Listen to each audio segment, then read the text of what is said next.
what is space? Space which thought has created is one thing. Space that exists in heaven, in our, what is it? In the universe, space. There must be space for a mountain to exist. There must be space for a tree to grow. There must be space for a flower to bloom. Mm-hmm. So, what is space? And have we space? Or are we all so limited physically to living in a little apartment, little houses, no space at all outwardly, and therefore, having no space, we become more and more violent? Yes. I don't know if you have watched of an evening when all the swallows are lined up on a bar. Oh, yes. And how exact spaces they have in between. You follow, sir? Have you? It's yes, marvelous. It's marvelous, yes. To see this space. And space is necessary. And we have no space physically. More and more population and all the rest of it. And therefore more and more violence. More and more living together in a small flat. 1,000 people, crowded. Breathing the same air, thinking the same thing, seeing the same television, reading the same book, going to the same church, believing the same thing. You follow? Mm-hmm. Mm-hmm. The same sorrow, the same anxiety, the same fears. My country, you're all that. So, mind and so the brain has very little space.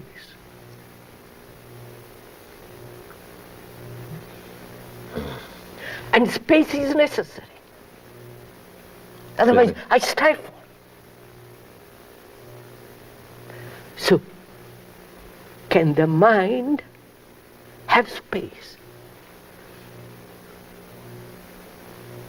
And there will be no space if there is a direction. Clearly, yes. You see, sir? Of course. Yes, I do. Huh?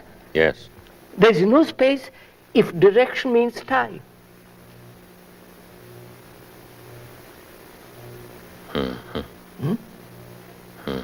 So can the, and when the mind is occupied with family, with business, with God, with drink, with sex, with experience, occupied, filled, there's no space.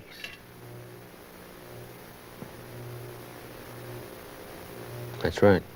Exactly. So, when knowledge occupies the whole field of thought, of the mind as thought, there's no space.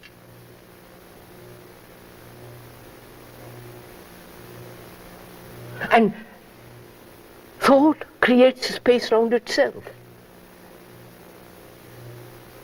As the me enclosed and you enclosed. We and they. So, the self, the me, which is the very essence of thought, has its own little space.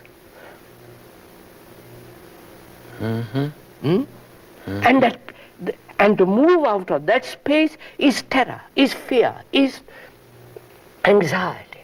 Because I'm only used to that little space.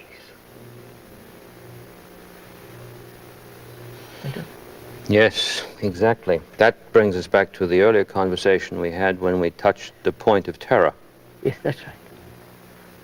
Amazing. The not being and the being is in the little space which thought has created. So thought can never give space.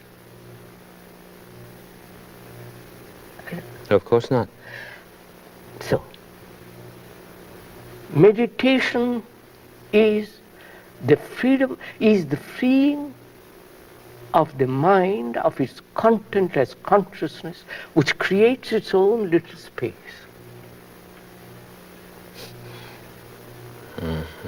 You follow that? Yes, I do. So, from that says, is that possible? Because I'm occupied with my wife, my children, my responsibilities. I care for the tree, I care for the cat, I care for this and that, and I'm occupied. World is getting more and more overpopulated. Cities are going more and more, spreading, suburbs and so on.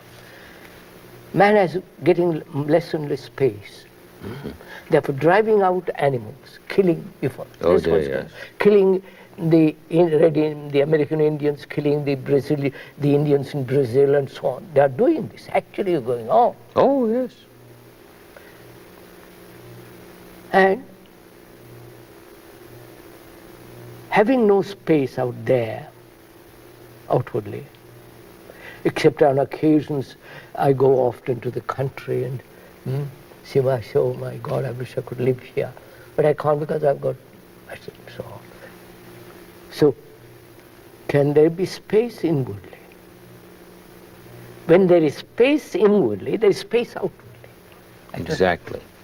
Yes. But the outward space is not going to give the inner space. The inner space of mind that is free from occupation, though it is occupied at the moment, with what it has to do, it is occupied. But free, the moment it finishes, it's over. I don't carry the office to my home. Mm-hmm. It's over.